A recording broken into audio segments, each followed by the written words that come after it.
અમદાવાદના રસ્તા એટલી ખરાબ હાલતમાં છે કે વાહન ચાલકોને હાલાકીનો સામનો કરવાનો વાર આવ્યો છે। સરખેજ ક્રોસિંગથી સાણંદ ચોકડી તરફ જતો રસ્તો અત્યંત બિસ્માર હાલતમાં જોવા મળ્યો છે। આ રસ્તા ઉપર ખાડા આવવાને કારણે અકસ્માત પણ સર્જાય છે અને વરસાદમાં રસ્તા પર પાણી ભરાઈ જવાને કારણે વધારે તકલીફ પડે છે, જેના લીધે કેટલીક વખત તો વાહન ચાલકો ખાડામાં પણ પડી જાય છે। તેમજ નજીકમાં જ ગર્લ્સ કોલેજ આવેલ હોવાથી કોલેજ જતી યુવતીઓ અકસ્માતનો ભોગ બને છે। તો અમદાવાદના રસ્તા બિસ્માર હાલતમાં જોવા મળ્યા છે। સરખેજ ક્રોસિંગથી સાણંદ ચોકડી તરફ જતો રસ્તો અત્યંત દયનીય હાલતમાં નજરે પડી રહ્યો છે।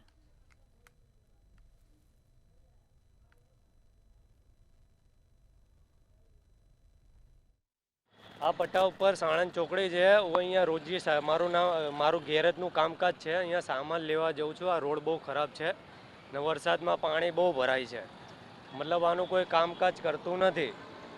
મારો ડેલીનો રૂટ છે આ સામાન લેવા જવા માટે, તો આ રોડ બહુ ખરાબ છે, કોઈ કામ કરતું નથી। આ 2-3 મહિનાથી ખરાબ છે।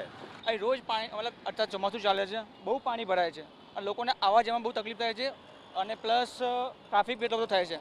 અહીં ગાડી ઘણી ફેમિલીઓ રહે છે। રિસન્ટલી 2-3 એક્સિડન્ટ બી થયા હતા અહીં ગાડી વચમાં। તો પ્લીઝ મહેરબાની કરીને તમે છે ને આ રસ્તો થોડો સુધારો, વિનંતી છે। અમદાવાદ કોર્પોરેશનના કારણે મારી વિનંતી છે કે તમે રસ્તો થોડો સુધારો કે લોકોને આવવા જવામાં એક સલામતીથી જઈ શકે, સેફટીથી। આઈ ડોન્ટ નો કે કોર્પોરેશન જોવા આવ્યા કે નહીં આવ્યા, કેમ કે મારા હિસાબે એને આવવું જોઈએ। અગર આવ્યા હોતા તો થોડું રૂટ પ્રિપેર કર્યું હતું, કેમ કે 2-3 દિવસથી 4 દિવસ વરસાદ થોડો નોર્મલી પડતો નથી એટલો બધો। અગર 2-4 દિવસમાં રસ્તા મેં થોડું સીધું કરી નાખશો તો પાણી નથી ભરાય। વરસાદ પછી લોકોનો જે કમરનો દુખાવો છે એ ખૂબ જ વધી છે। હવે તમે પૂછો કેમ કે રસ્તાઓ છે એ ખૂબ જ ખરાબ થઈ ગયા છે, રસ્તા પર ખાડા પડી ગયા છે અને લોકો જે વાહન ચાલકો છે એમને ખૂબ તકલીફ પડે છે। હાલના જે દ્રશ્યો છે એ આપ જોઈ શકો છો। સરખેજ ચોકડીથી જે સાણંદ ચોકડી, સરખેજ રેલવે સ્ટેશનથી સાણંદ ચોકડી તરફ જતો જે રસ્તો છે એના દ્રશ્યો છે એ આપ જોઈ શકો છો કે જે રસ્તો છે એ ખૂબ જ બિસ્માર હાલતમાં છે, ડામર ઉખડી આવડ્યું છે અને જે જતા આવતા જે લોકો છે, જે વાહન ચાલકો છે, 2 વ્હીલર 4 વ્હીલરવાળા, રિક્ષાવાળો, એ બધા લોકોને ખૂબ જ તકલીફ પડી રહી છે, કેમ કે જે રસ્તો છે એ ખૂબ જ ખરાબ છે અને ખાડા છે બહુ વધી ગયા છે।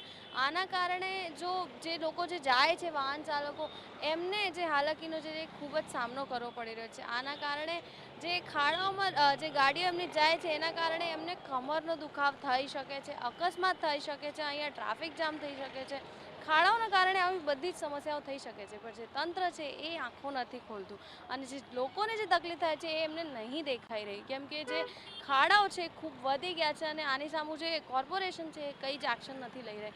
અહીંયાના જે દ્રશ્યો છે એ આપણે જોયા કે ખાડાઓ ખૂબ જ વધી ગયા છે, ખાડાઓના કારણે અકસ્માત થઈ શકે છે, લોકોને જે પીઠનો દુખાવ છે એ વધી શકે છે અને જે ટ્રાફિક જામ છે એની સમસ્યા ખૂબ વધારે થઈ શકે છે। વરસાદનું તો ખબર નહીં, પણ અમદાવાદના જે ખાડાઓ છે એ ખૂબ જ વધારે છે અને એના ઉપર કંઈ કામ કેમ નથી થઈ રહ્યું। કેમેરામેન ઓમ સાથે દીક્ષા લખપતિ, મંતવ્ય ન્યૂઝ, અમદાવાદ।